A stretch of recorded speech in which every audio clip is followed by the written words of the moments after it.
Transfer window শেষ মাসে Vinicius জুনিয়রের বেতন ইস্যু নিয়ে ব্যাপক আলোচনা স্প্যানিশ সংবাদ মাধ্যমগুলোতে। বর্তমান চুক্তির মেয়াদ বাকি থাকতেই সতীর্থ কিলিয়ান এমবাপ্পের সমান বেতন চেয়েছেন ভিনিসিয়াস জুনিয়র। রিয়ালকে এমন প্রস্তাব দিয়েছেন নাকি ব্রাজিলিয়ান তারকা। ভিনির এই প্রস্তাবের পর নাকি রিয়াল মাদ্রিদ তার বিকল্প খুঁজতে শুরু করেছে, এমন তথ্য প্রকাশিত হয়েছিল স্প্যানিশ বিভিন্ন সংবাদ মাধ্যমে। এবার জানা গেল ভিন্ন খবর। এরই মধ্যে রিয়াল নাকি ভিনিসিয়াস জুনিয়রকে নতুন প্রস্তাব দিয়েছে। ভিনির বিকল্প নয়, বরং তাকে দীর্ঘ মেয়াদে দলে ধরে রাখতে নতুন প্রস্তাব দিয়েছে রিয়াল মাদ্রিদ।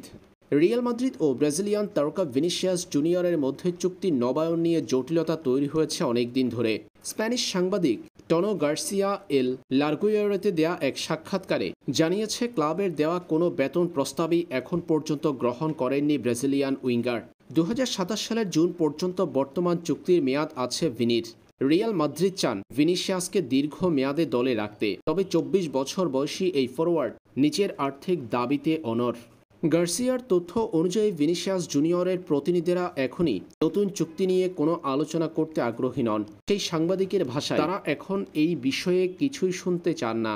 সাংবাদিক গার্সিয়া জানিয়েছে, ভিনিসিয়াস জুনিয়রের প্রতিনিধি নিশ্চিত করেছেন প্রায় 2 কোটি ইউরোর বিশাল প্রস্তাব ভিনির কাছে পাঠিয়ে সবুজ সংকেত দিয়েছিল রিয়াল মাদ্রিদ।